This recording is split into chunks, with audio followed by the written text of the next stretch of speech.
I will ask Professor Klein and Ann to comment on this speech before we sort of start with questions. And then I have a couple of questions, and I hope that Professor Klein and Ann Heberlein also have some questions. But first, I'd like to ask you to comment on this speech. I'd like to start with thanking you for an interesting lecture. And I'm a doctor of theological ethics.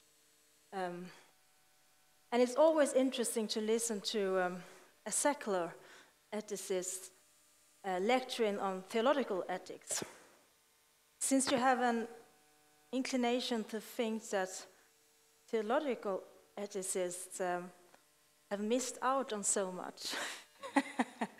You always think that we have sort of forgotten to think about the problem of evil and God, and that we never have sort of asked ourselves the question of the dilemma of F-Diffron and so on, and how come there is so much evil in the world if God is all good, and so on and so on. So that is always a pleasure Thank you. to have to dwell on that dilemma all over again. And then I thought it was interesting that your lecture was on secular ethics and theological ethics, but you never sort of come to the question of secular ethics.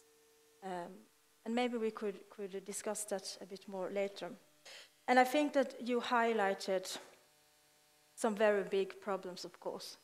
And I think we have some very big problems with that you spoke under the headline of the idea of sanctity of life, because I very much agree with you that there is a big problem.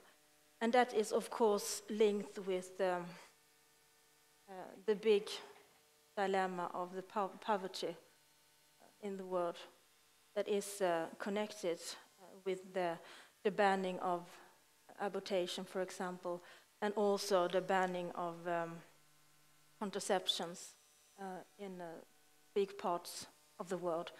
And that, of course, also have to do with the HIV/AIDS epidemic. So that is something that I think should be discussed more, and maybe we could discuss that a bit more later.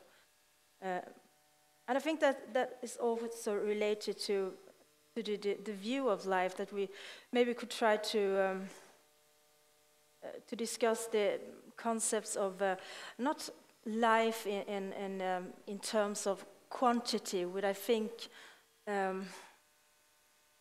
religious people, I don't really like talking about religious people, religions are focused on quantity more than quality, really.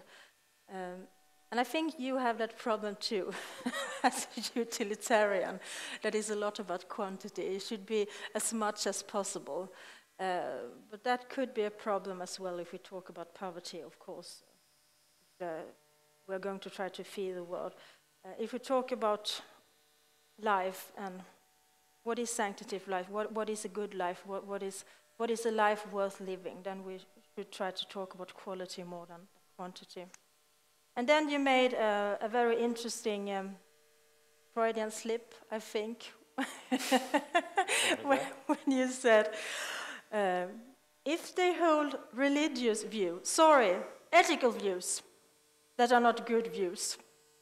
And I think that was a quite illuminating Freudian slip, because religious views are not problematic. It is when the religious views goes into ethical views that then becomes political views. Then we have a problem. Because it is the ethical views that then, as you made clear when you talked about the ethical views, that then goes political and influence the political views on abortion and euthanasia and so on. Then we have a problem. So, I mean, if religious views are all personal and individualistic, then we don't have a problem.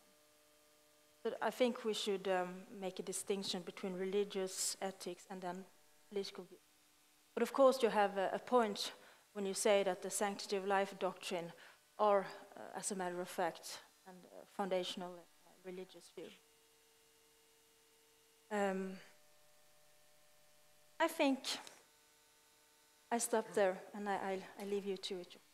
So I was quoting Dobzhansky, who said nothing in biology makes sense unless seen in an evolutionary context. And I like Professor Singer's emphasis on the biological or evolutionary basis of ethics. I think the primate examples and other examples he gave are really firmly established. But there is another problem when we deal with religious people, or you are in religious discussions, and I've been in many discussions with theologians and with religious people, and I even thought sometimes that I'm the favorite atheist of the Swedish theologians.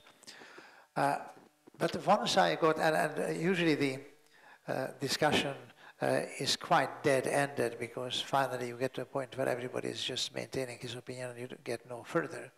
And then I may get the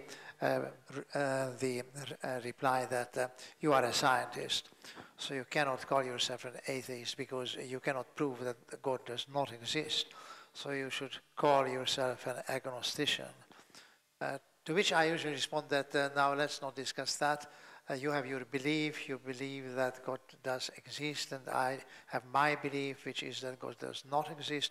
Let's agree democratically that both of us have the right to our own opinion, and then we can perhaps speak about more interesting things.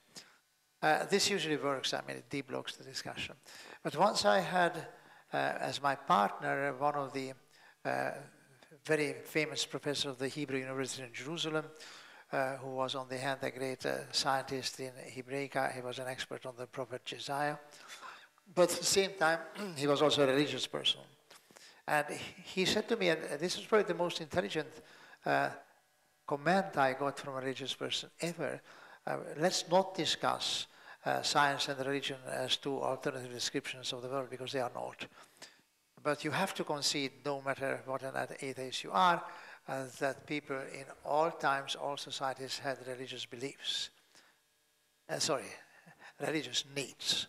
So there is a need for religion. How do you explain that?